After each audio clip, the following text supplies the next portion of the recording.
Blessed afternoon, everyone. To those who have come for the first time, I promise you, if you listen, you will get something. Brother Lamar has been with us since I had hairs. I've known him when we met him in YMCA playing basketball. And then came Sister Nancy, and the love story continued. With all the struggles, but victory has come upon them. Yeah? Beautiful story at the moment. Keep it up. Yeah? How I wish that I will still be alive when Godoy and Shea will be playing in the NBA. And hopefully they will go to GSW.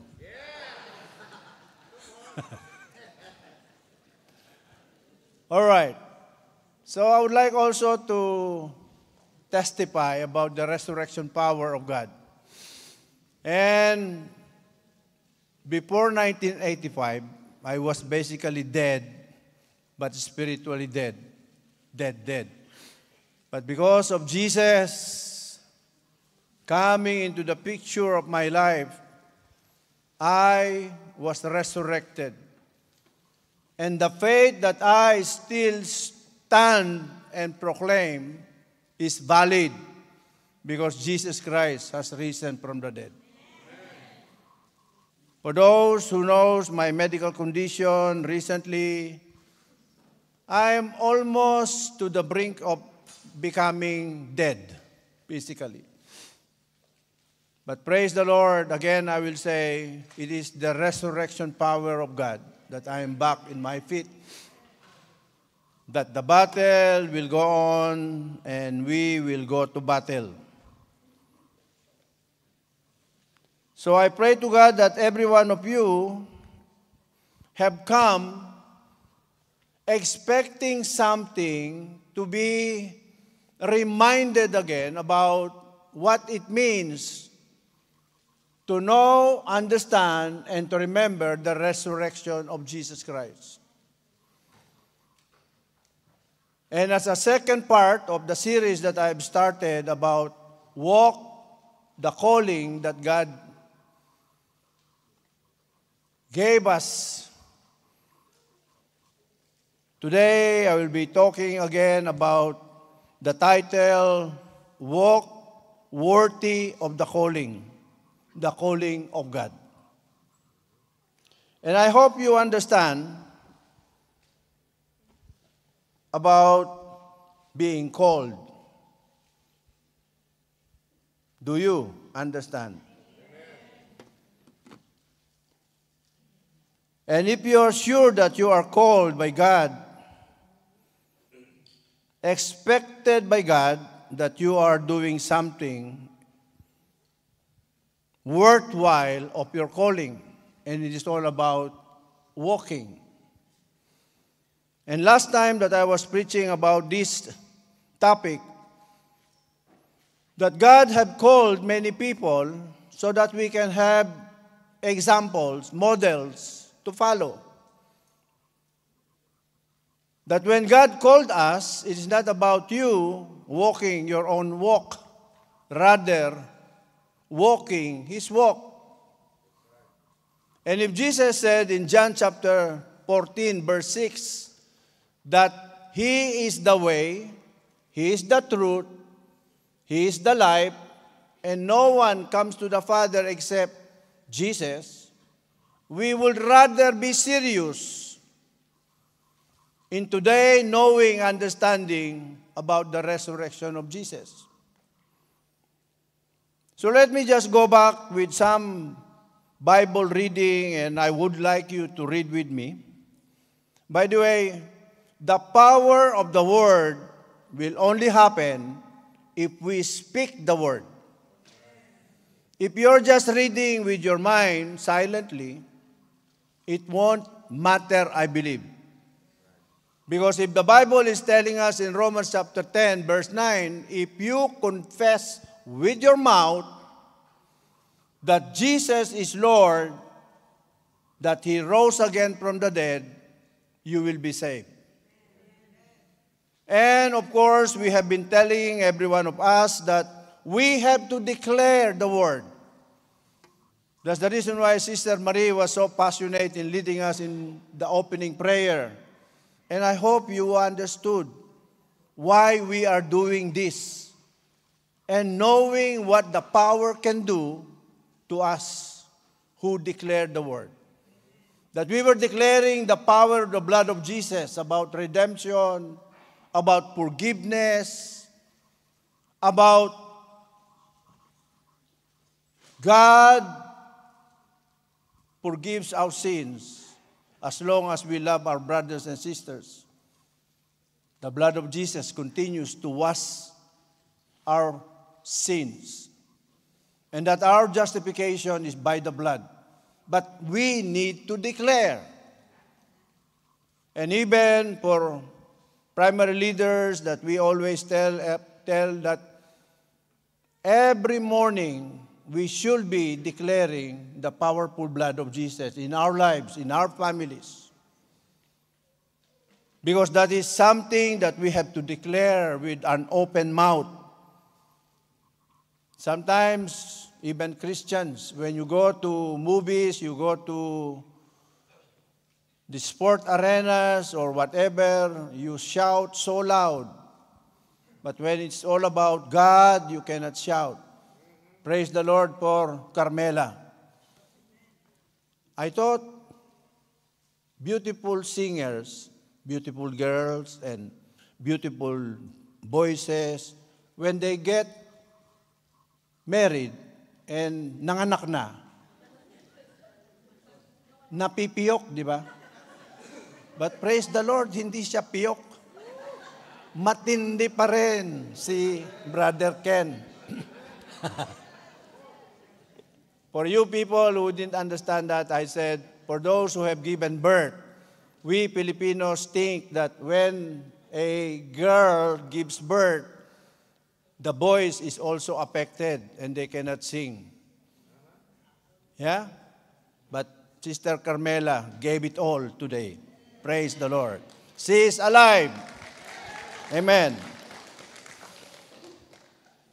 And so let me just invite you to open your Bibles just for introduction, Bible reading. In Genesis chapter 5, verse 24, let's open our Bibles and read loud with me.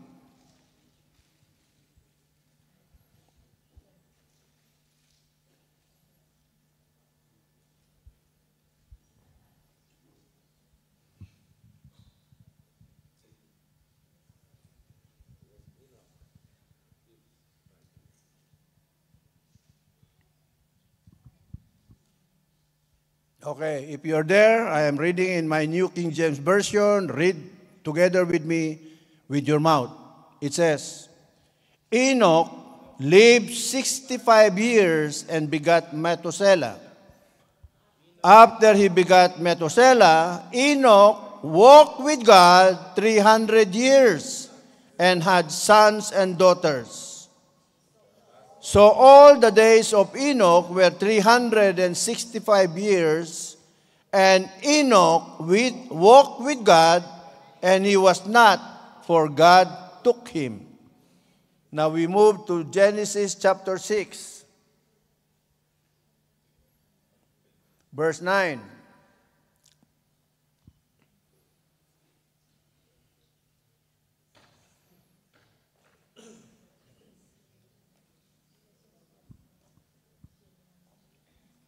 So we'll start with Noah, the calling of Noah.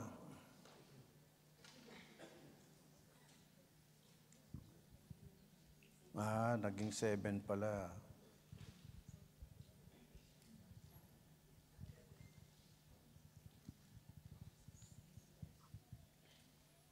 Okay, are you there?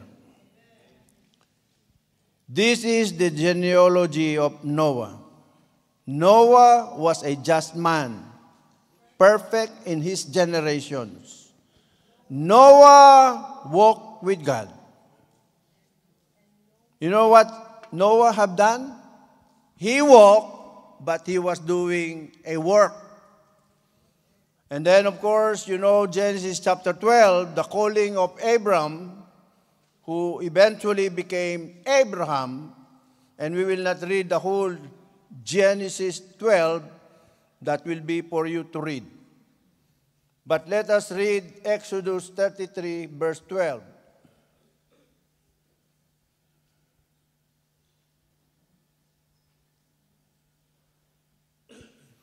Then it says, Then Moses said to the Lord, See, you say to me, Bring up these people, but you have not let me know whom you will send with me. Yet you have said, I know you by name, and you have found also grace in my sight. This is about Moses being called by God, that eventually Moses went his way to go and confront the Pharaoh of Egypt so that he can challenge the Pharaoh to release the captives, the Jewish captives. So again, you will see the calling, the walk, and the work. So let us continue. Just to be reminded in Ephesians chapter 4, verse 1 and 3. Jem, you follow me, don't lose slide.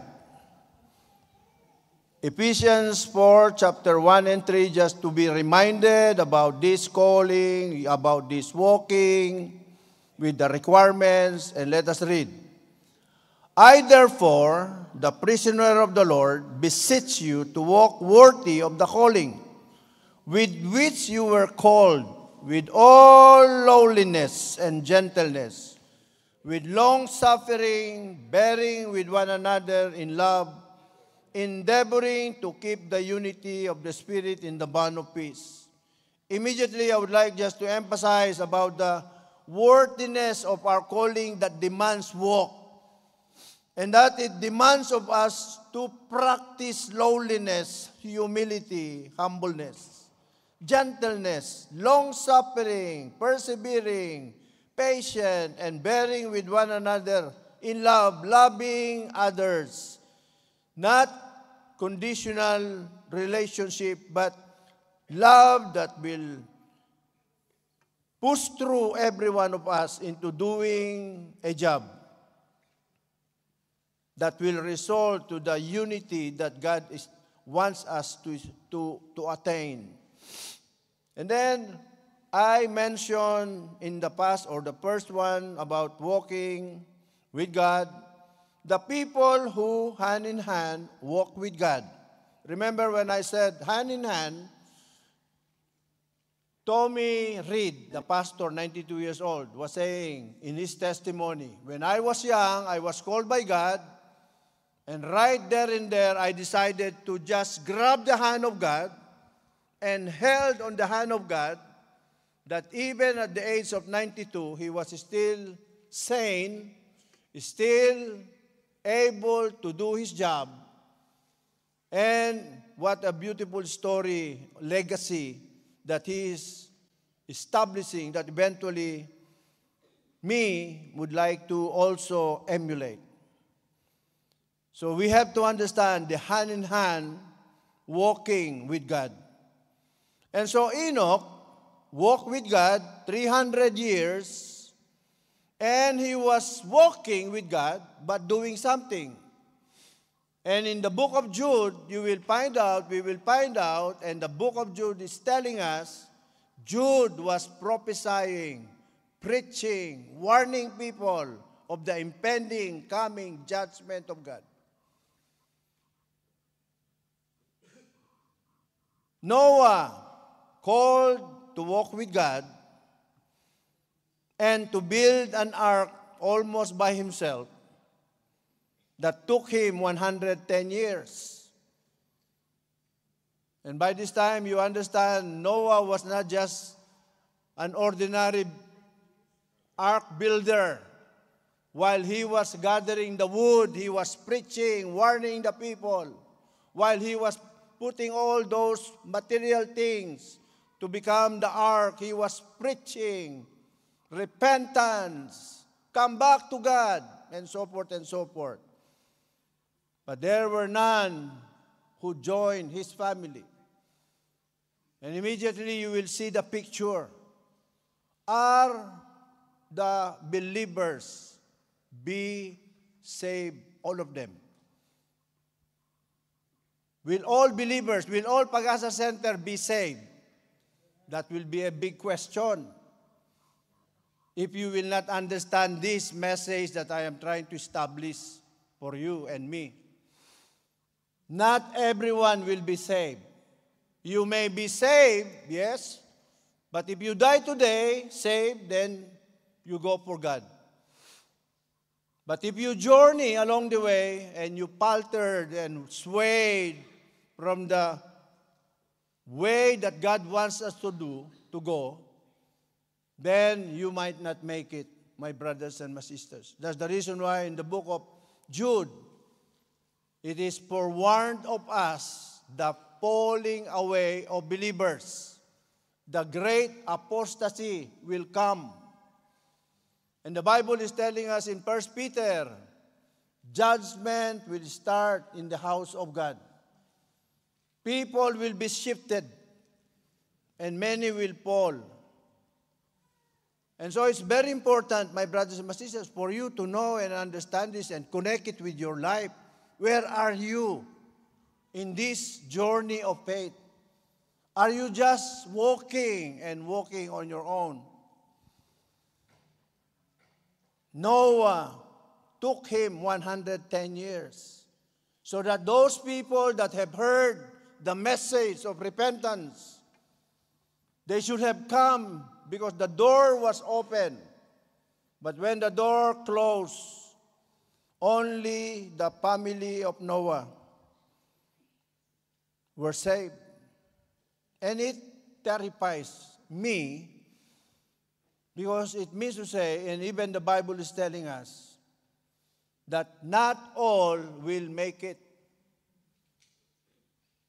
Unless, of course, you survive the Great Tribulation period, which is so difficult. So I said to Pag-asa Center people, don't aim to be in the tribulation period. Even today, let us make it so serious a journey. Let us be faithful to the calling of God, faithful to the work that God wants us to do. My brothers and my sisters, though God does not enjoy that the people He created will perish in hell. That's the reason why Jesus was saying in 2 Peter 3:9, He is not slow in His promise. Though He wants to come back, He wants to take us home. All the new buildings up in the heaven are all now built, finished for occupancy. But He's delaying His coming because He doesn't want anyone to perish. But the problem is that people that He called, saved, sanctified are still sleeping, still lazy, still confused, and doing their own, not doing what God wants us to do. And you think you can do that. Yes, you can do that. Do it. And let's see one day, at the day of reckoning, where will you be? My brothers and my sisters, we think we are better than God. We think our ways are better than God. The world that is offering us many things is so attractive even to the Christians. Brother Diamond just posted in the cell leader, whatever that was, about the persecutions that are going one after the other against Christians. And of course, persecution is foretold If Jesus said to us, to his disciples, if I was persecuted to the point even killed, you, my people, will also experience. And we are in the time that seemingly the whole world is against us. And I will read a scripture later on. Let me continue. Abraham, who became Abraham, called at the age of 70 years, and walked with God for 30 years, and then tested. And we know the testing. And it's just to show to us that this walking is a journey. It takes time. But we have to really follow God, hand in hand. And of course, our Lord Jesus Christ can also be emulated, can be also a model, because our Lord Jesus Christ walked when He was on earth. When He was 33 years old, He started His ministry. He went His way from one town to the others, preaching, healing, casting out demons, saving the lost, that eventually He finished His walk of obedience at the cross at the age of 33 and a half. And then, of course, I mentioned about Saul, who became Paul from the Damascus Road encounter. Paul walked with God and finished his walk. But mind you, Paul was not just describing a walk. He was describing as if he is in a battle, isn't it? In 1 Timothy, he said, I have finished the fight. I have finished a good fight of faith. So he was saying, I'm not a sportsman. I'm not a boxer hitting the air.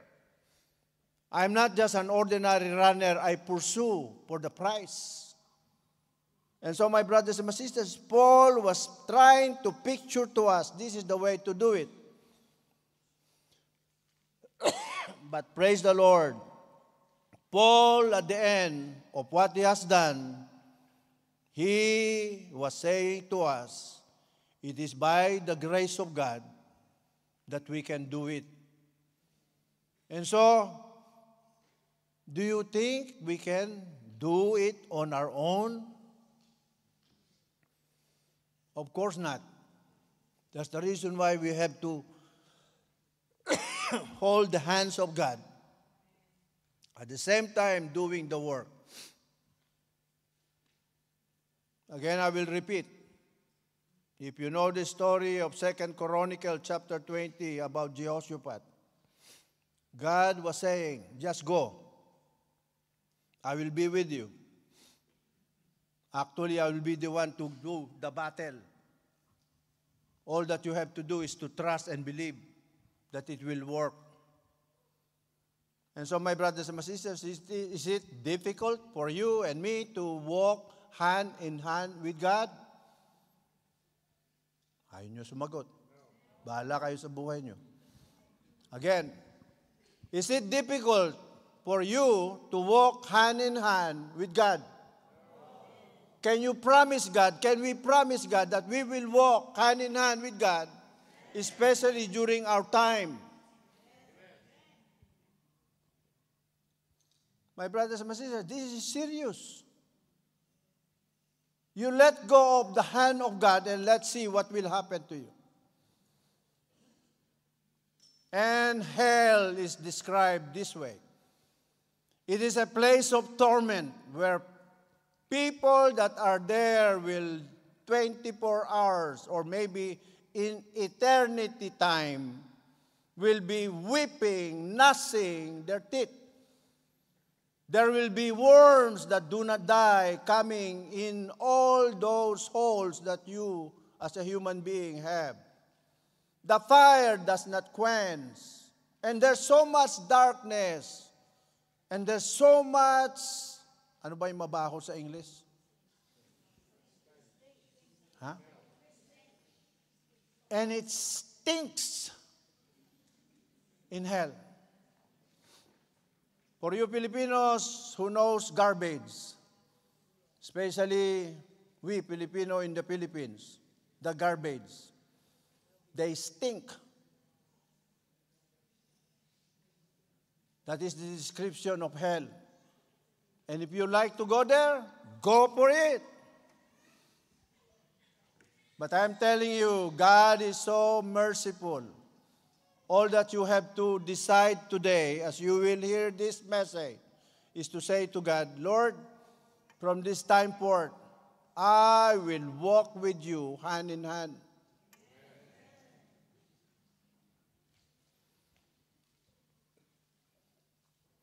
And then I somehow suggested, from what I learned from people regarding how to walk with God, and it's all about simplicity and humility, and I will elaborate that later on.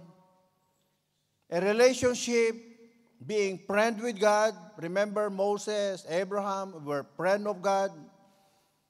It takes intimate relationship. And seemingly friendship is better than brother and sisters. And even parents. Do you know that parents and children sometimes are enemies? How I wish we, Pag-asa Center people, the families are all friends to each other, not enemies against each other. That we pray together, we eat together, hopefully. We go to church together. We serve God together. Praise the Lord for Sister Margie. And I was praying for you. I was one. I am one praying for you. Crying out for Alan. Crying out for Kenneth. Crying out for Kate. When I saw them back, praise the Lord. We never lose hope when we pray. That's the reason why this church is a praying church. Because the God that we believe is an answering God. And then, of course, I said, it is very important to know and understand the message of the cross. And the message of the cross culminates in the resurrection of Jesus. And then, of course, because we are in the dispensation of the Holy Spirit, we need to be intimate with Him. We should know Him. We should honor Him. We shall worship Him. We shall love Him. We should obey Him. And then I said, to walk with God is to be a true servant of God. To be a true servant of God and to be a true follower of Jesus, we should have the mind and the heart of Christ. And then I said, it's not just walking, it is going. It's not about one step, but stepping forward. Pressing forward, as Paul was saying. I press forward to the upward calling of God. It's not your own steps supposed to be, but the steps that you follow God.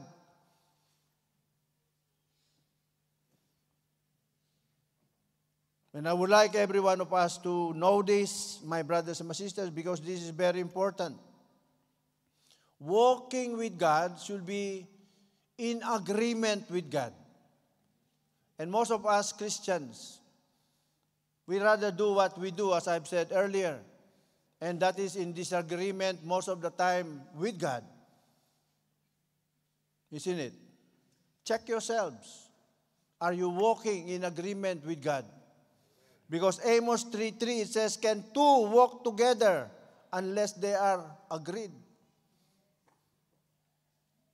And Jesus, to all of us who have been there one day, we were all restless people. We were so confused, hurting, so depressed. But one day maybe we heard the calling of Jesus saying, "Come, and I will give you rest." And there's plenty of people who have come to church because they were so tired of all the problems of the world. But when we surrendered to Jesus and we have received that rest, Jesus said, "My yoke is easy. My burden is doable." And so, my brothers and my sisters, to do the job of walking with God is supposed to be easy. It only becomes difficult because of us thinking we are better than Jesus. And you're very silent, yeah? Let me show you this, because this is very important for you to know and understand. I said earlier, we are in the time that persecution is so big time.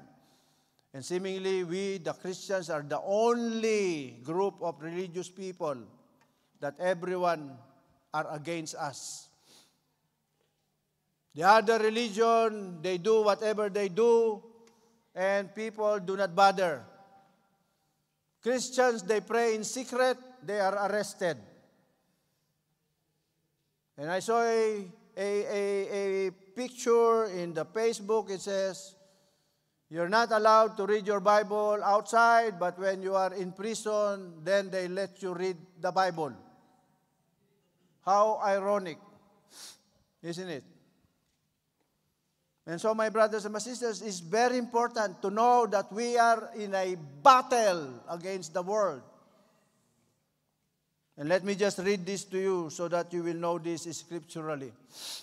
In Matthew 11, verse 12, it says, "From the time of John the Baptist began preaching until now, the kingdom of heaven has been forcefully advancing, and violent people are attacking it." And I hope you understand that. There's a lot of people in the church, they are convinced that this is a job to do, isn't it? So most of us will do the work until you encounter people, violent, now post-attacking us in many different ways. Isn't it? And then you back out. You run away. You surrender your calling. You surrender your position as somebody who is supposed to be victorious. Then you become silent. And then they will change the law and you will say, okay, that is the law, isn't it? My brothers and my sisters, it's high time. It's high time. During the time of the apostles, when they were sent and went their ways, they were persecuted big time. There was a time in the church history for 300 years. It's labeled as the persecuted church. They were crucifying Christians. They were killing Christians left and right. But they never stopped. And the result is the evangelization of the whole world. But today, in our time, that has somehow went down. And just imagine Pastor Roche, I don't know if you still remember what he said during the Ramadan of the Muslim. They were able to get a permit, the call of prayer. They were praying loudly with all the microphone. But for Christians, do that. Let us do that. And let's go to jail. We were in Lakeside. Not purposely to do that. We were there because we have no place to gather the primary 12. So we were there in Lakeside. We had our dinner, and with a little talkie-talkie, then we just decided to end in prayer. And we stood up. There's plenty of people. Thank you, my darling sister.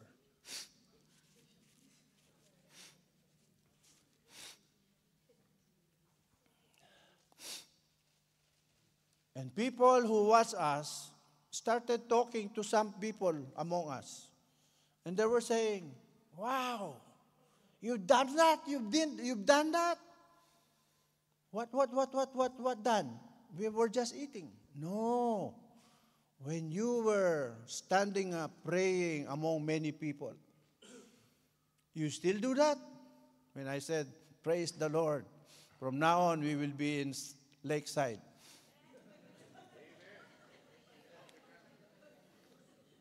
Ang unang pahuhuli namin si Rommel.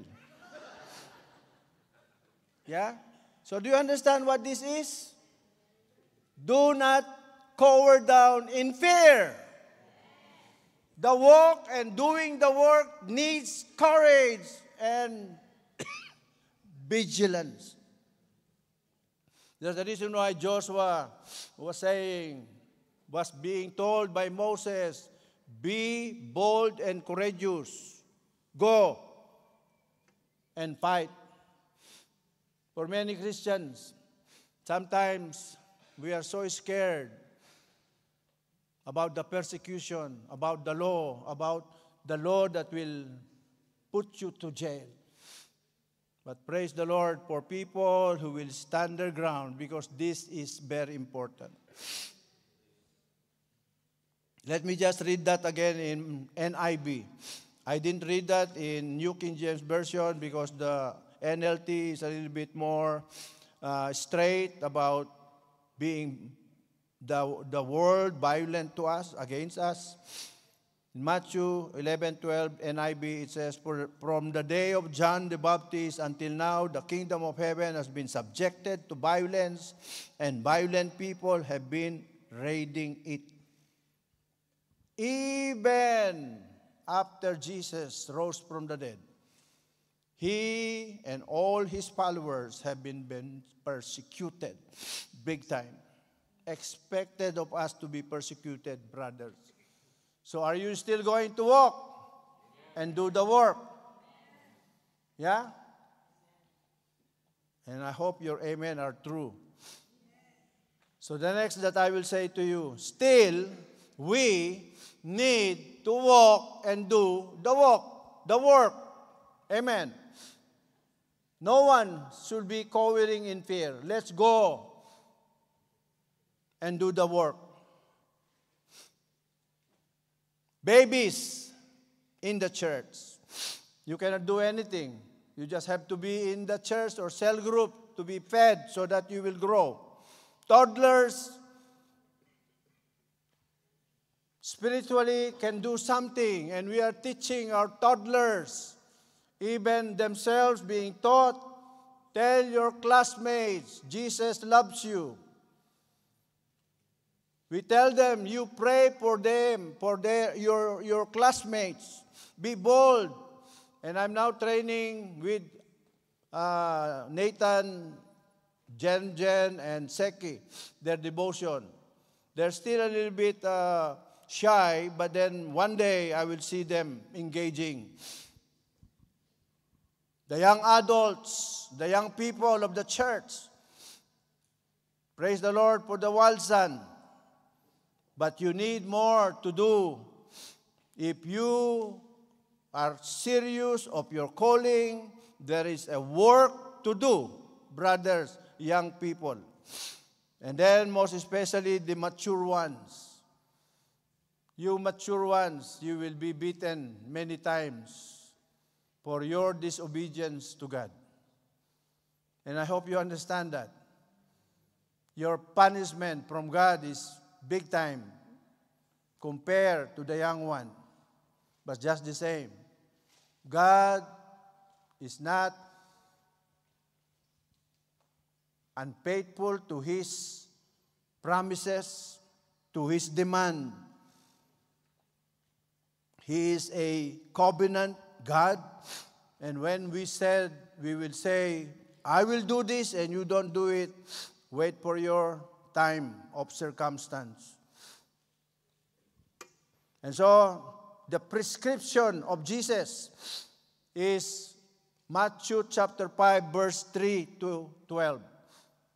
Why did Jesus taught His disciples, who are now to be commanded to go out, the Beatitudes? And so very quickly, my brothers and my sisters, let us dissect very quickly about the Beatitudes. In Matthew chapter 5, verse 3, it says, Blessed are the poor in spirit, for theirs is the kingdom of God. In the Amplified Version, let me just read so that you will understand. Blessed, spiritually prosperous, happy, to be admired, are the poor in spirit, those devoid of spiritual arrogance, those who regard themselves as insignificant, for theirs is the kingdom of heaven, both now and forever. Meaning to say, my brothers and my sisters, it needs for you and me to really do the walk and the work in humility. When we are humble, there is no reason for you to disobey God, isn't it? Only the proud people disobey God, whether you believe it or not. Only proud people disobey God. It means to say, when you are proud, when you are doing what you want to do, you are so proud, you are so arrogant, as if you are better than God.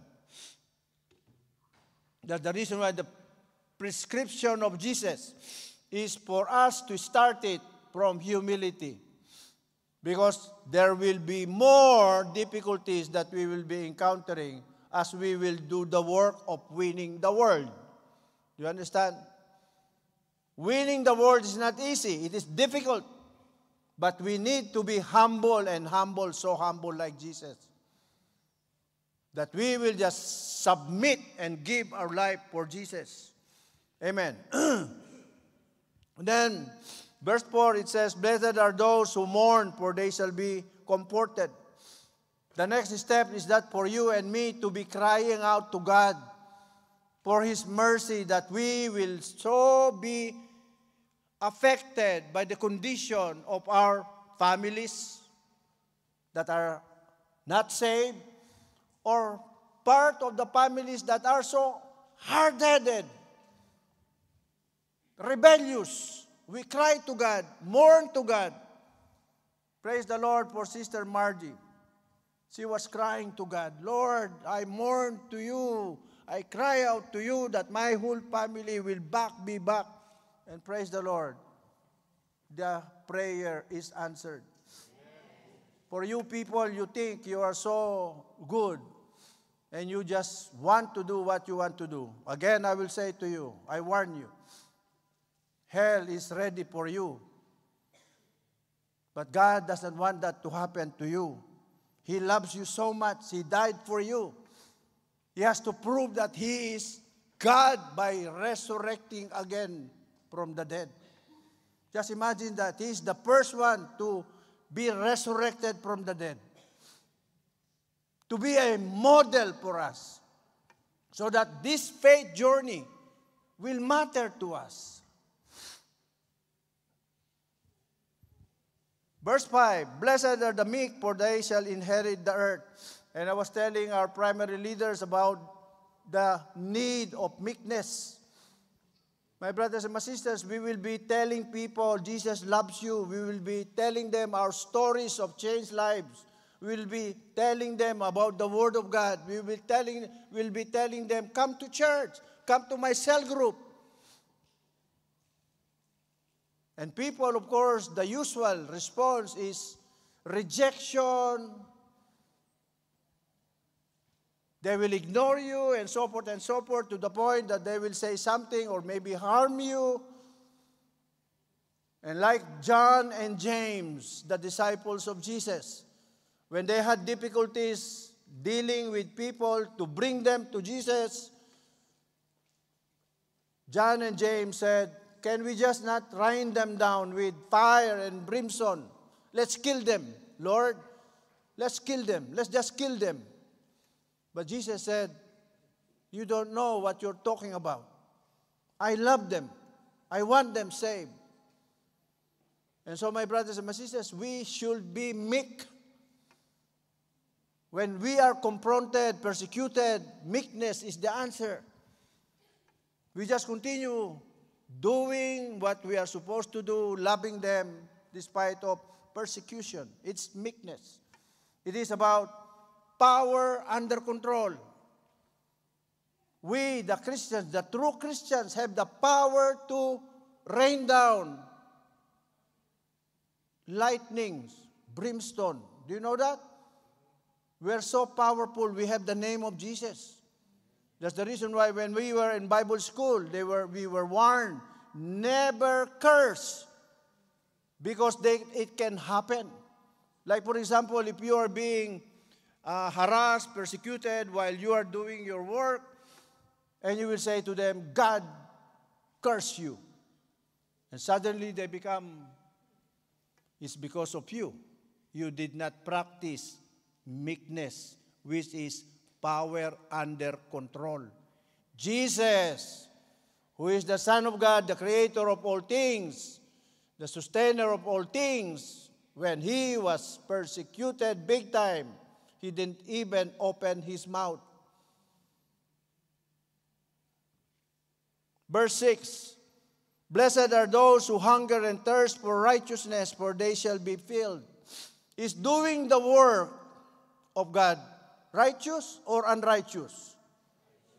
Is coming to cell group unrighteous? Righteous. Is paying your tithes righteous? Unrighteous.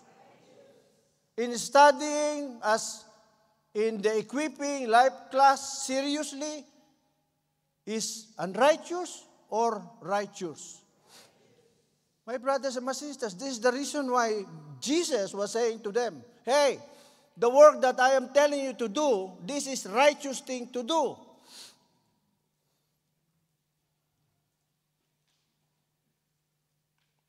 Amen. And then, verse 7, blessed are the merciful, for they shall obtain mercy.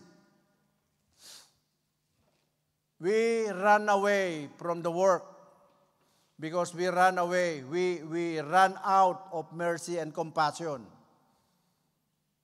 While the description in Ephesians, it says, perseverance, long-suffering. Isn't it? And so, my brothers and my sisters, there is so important of you to understand about you knowing your call, going for your call, and doing the work despite of persecution. God has already laid down for us, for you to survive the work so that I will be pleased.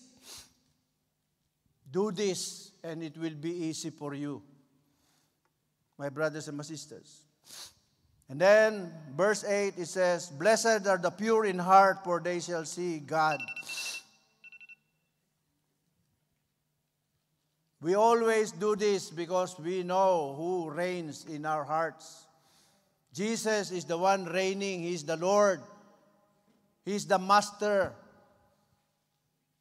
And so if He reigns and He is our Lord, maintaining purity of heart means being subject to Jesus. And then, verse 9, it says, blessed are the peacemakers, for they shall be called the sons of God. My brothers and my sisters, winning people is like being a peacemaker. So that is the description that we should be carrying, peacemakers. Pagising mo pa lang, when you wake up, you will say to God, Lord, I am one of your peacemakers.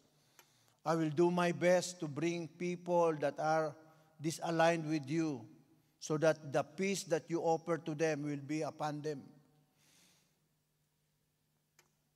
Verse 10, blessed are those who are persecuted for righteousness' sake, for theirs is the kingdom of heaven. It is blessing. Happy are those who are persecuted for the righteousness' sake. Are you ready to be persecuted? No one. Praise the name of Rommel. Walang ready mag-persecute. Magsara na lang tayo ng church. Let's close Pag-asa Center. Because if we cannot function, we are described as part of the 5 defective churches. You are either loveless, you are so corrupted, you are compromised, you are dead, and you are lukewarm. We rather close, and me and Brother Rommel will just go somewhere else. My brothers and my sisters, be serious. Akala nyo, biro-biro to, ha? You thought I am joking. This is not joke, my brothers.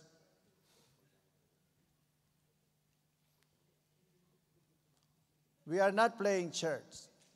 You should know that. You know that why the resurrection is so important. That is the third point. Why is it so important? It is because this that we are doing, the calling, the walking, doing the work, is a valid issue to God. And you don't understand. So you have to talk to me or talk to the leaders who know and understand what I am talking about. You should understand this.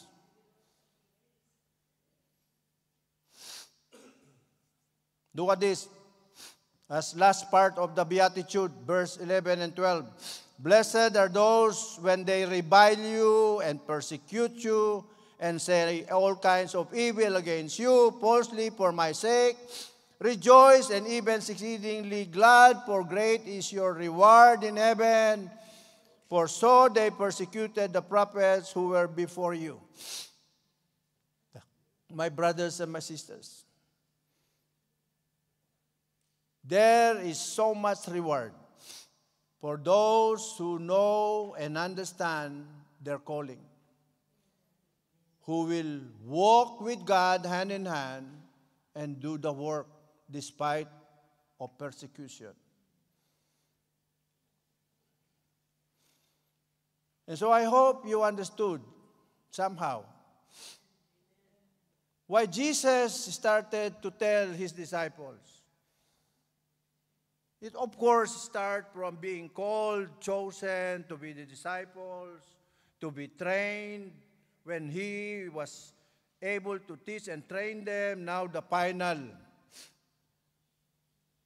Before you go to war, let's check this, the Beatitude. Because in that journey of battle, you will experience many things that are not good. But I promise you, Jesus said, I will be with you until the end of time. And so let's talk about the resurrection. Anyway, it's the resurrection time. And I hope they will not put up the sign of time because we will end up 6 o'clock. Because there's a resurrection. I have to finish this because it is the resurrection day. Amen. Yeah? So the resurrection power of Jesus in relation to what we are talking about. And let me read with you. Let's open our Bibles. Read this with your mouth open. Yeah? And see what Paul is talking about. Let us read. But what things were gained to me? For I have counted loss for Christ. Yet indeed I also count all things lost for the excellence of the knowledge of Christ, Jesus my Lord, for whom I have suffered the loss of all things, and count them rubbish, that I may gain Christ and be found in him, not having my own righteousness, which is from the law, but that which is through faith in Christ, the righteousness which is from God by faith, that I may know him and the power of his resurrection and the fellowship of his suffering, being conformed to his death. My brothers and my sisters, Paul was saying, I have attained a lot of things. I am rich. I am a rich man. I am educated man. I am a so big-time religious man. And I was saved by Jesus. And I met Jesus in the desert. He taught me himself all about the kingdom. But Jesus was saying, still, I want to know the resurrection power of Jesus.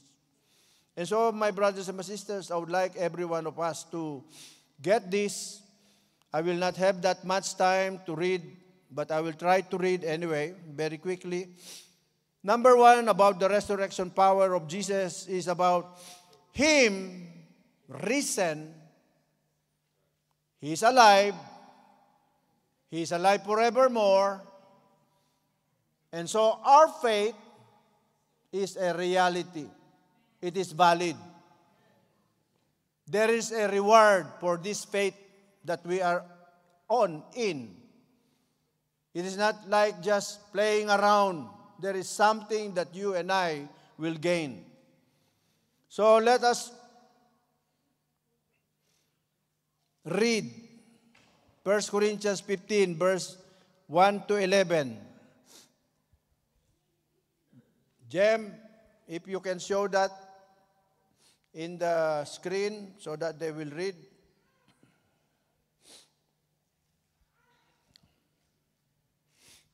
In New King James Version, it says, Moreover, brethren, I declare to you the gospel which I preached to you, which also you receive and which you stand, by which also you are saved, if you hold fast that word which I preached to you, unless you believe in vain.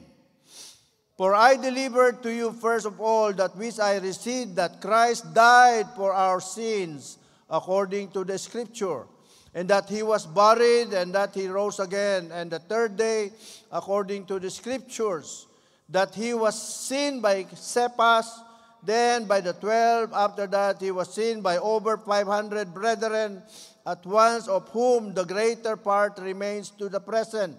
But some had fallen asleep. After that he was seen by James, then by all the apostles. Then, least of all, he was seen by me, also by one, as by one born out of due time. For I am the least of the apostles, whom I am not worthy to be called an apostle, because I persecuted the church of God. But by the grace of God I am what I am, and his grace towards me was not in vain. But I labored more abundantly than they all, yet not I, but the grace of God which was with me. Therefore, whether it was I or they, so we preach and so you believe. My brothers and my sisters, I hope you are getting this, review this again, read this again. The resurrection portion of the Scripture, chapter 15 of 1 Corinthians. And so, the risen Christ, our hope. Now let's read in verses 12 to the following, 19. Now if Christ is preached that he has been raised from the dead, how do some among you that there is no resurrection of the dead? But if there is a resurrection of the dead, then Christ is not risen. If Christ is not risen, then our preaching is empty, and your faith is also empty. Yes, and we are found false witnesses of God, because we have testified of God that he raised up Christ, whom he did not raise up, if in fact the dead do not rise. And if the dead do not rise, then Christ is not risen. And if Christ is not risen, your faith is futile. You are still in your sins. then also those who have fallen asleep in Christ have perished. If this is life, only we who have hope in Christ, we are all of all men most pitiable. But my brothers and my sisters, the risen Christ is reality. He was seen by more than 500 people. And Apostle Paul himself, saw him. And you and I in Pag-asa Center, can we say Jesus is true? Amen. Is Jesus a reality in your lives? Amen. Did you encounter Jesus in whatever way of encountering Jesus? Amen.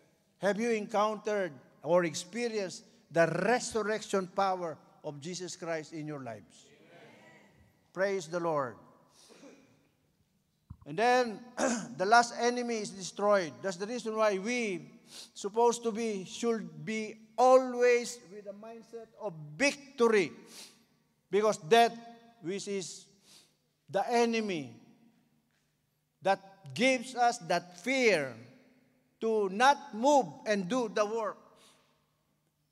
In Filipino, is always, lagi kang takot, lagi kang nahihiya, wala ka naman hiya. In English, you are always scared to do the work about God. When in fact, we are supposed to be victorious. The last enemy is destroyed. From verse 20, let's read very quickly. But now Christ is risen from the dead and has become the first fruit of those who have fallen asleep. For since by man came death, by man also came the resurrection of the dead. For as in Adam all died, even so in Christ all shall be made alive. But each one of his own order, Christ the first fruits, afterward those who are in Christ at his coming. Then comes the end when he delivers the kingdom to God the Father, when he puts an end to all rule and all authority and power, for he must reign till he has put all enemies under his feet. The last enemy that will be destroyed is death, for he has put all things under his feet. But when he says all things are put under him, it is evident that he who puts all things under him is exempted. Now when all things are made subject to him, then the Son himself will all be subject to him, who put all things under him, that God may be all in all. Amen. And so, my brothers and my sisters, we have the victory. And it is a final victory. It's done. Our Lord, our Savior is risen from the dead. Now lastly, let's read from verse 50 to 58. It says, Now this I say, brethren, that flesh and blood cannot inherit the kingdom of God, nor does corruption inherit incorruption. Behold, I tell you a mystery. We shall not all sleep, but we shall be all changed in a moment, in the twinkling of an eye, at the last trumpet. For the trumpet will sound, and the dead will be raised incorruptible, and we shall be changed. For this corruptible must be put in incorruption, and this mortal must be put to immortality. So when this corruptible has put on incorruption, and this mortal has put on immortality, then shall be brought to pass the saying that is written, Death is swallowed up in victory. O death, where is your sting? O Hades, where is your victory? The sting of death is sin, and the strength of the sin is the law. But thanks be to God, who gives us the victory through our Lord Jesus Christ. Hallelujah. And so, my brothers and my sisters, I want you to review this again. Read on your own, prayerfully. That you will be so encouraged to really do the walk with God. And do the work. Because this is the challenge now that I would like every one of us to do. In verse 58, as a challenge, look at this. After all that I have talked, in the first part, about the calling, about the walk, that it should be worthy. Worthy in the sense that we will be doing the work of winning the world. Despite of persecution, despite of difficulties in doing this, despite of the world seemingly are attacking us Christians, God is still telling us, your faith is valid. There is a reward for your faith. If Abraham was promised of the new heavens as his abode, in the book of Hebrews, Abraham was saying, this is not my home. My home is in the heavens. He was just a journeyer. The same thing with us, my brothers and my sisters, Pag-asa Center people. For you who are truly are called by God, and you know your calling, and you have heard the message being reminded to you, that there is a walk we still have to walk and work. Because Jesus have gone up in victory. He rose again from the dead, and He is alive. Our boss, our Lord, our Master is alive. And He is eternally alive. And His promises are true.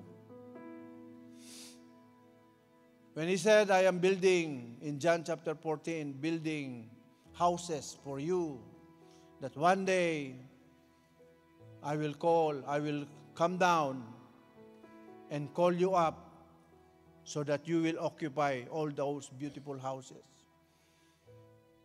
It is a faith journey with the blessing of those heavenly things. I mentioned about hell. And many people do not want to hear about hell because they don't like to hear it, because they know who they are, as if they already have decided for themselves, I might be going to hell, rather than saying, I don't want to go to hell. My brothers and my sisters, Jesus died for you and me so that you will not end up in hell. His promise is there up.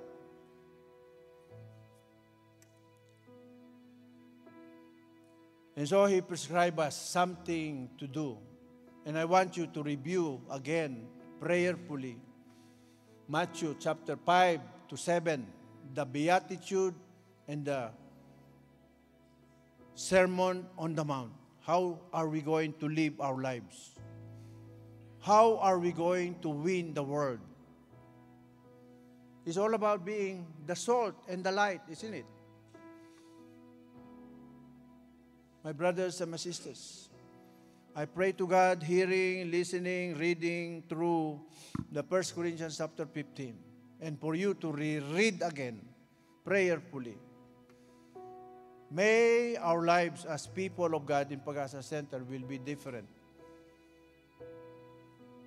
starting today. And so I would like to challenge you. It says in 1 Corinthians 15:58, therefore, my beloved brethren, be steadfast, immovable, always abounding in the work of the Lord. Work of the Lord. Jesus came to save the world. Jesus died on the cross to save us. But He has given us the same work description. Go and tell your stories. Tell your loved ones, tell your friends, tell your classmates, I love them. I died for them. Unless we tell them, my brothers and my sisters, until we speak the word, faith will not start. And of course, you have heard in Hebrews chapter 10 about people hearing the word and faith start to come. Let's open our mouths for Jesus. This is the work of the Lord. And again, the promise, knowing that our labor is not in vain in the Lord. He is a faithful God to the faithful ones. He is a just God to the disobedient. Again, I pray to God that we, Pag-asa Center people, get this message right. We want to do the work of the Lord. And I say amen. Ako lang yun. Kayo ayaw niyong gawin. You don't want to do it. It's up to you.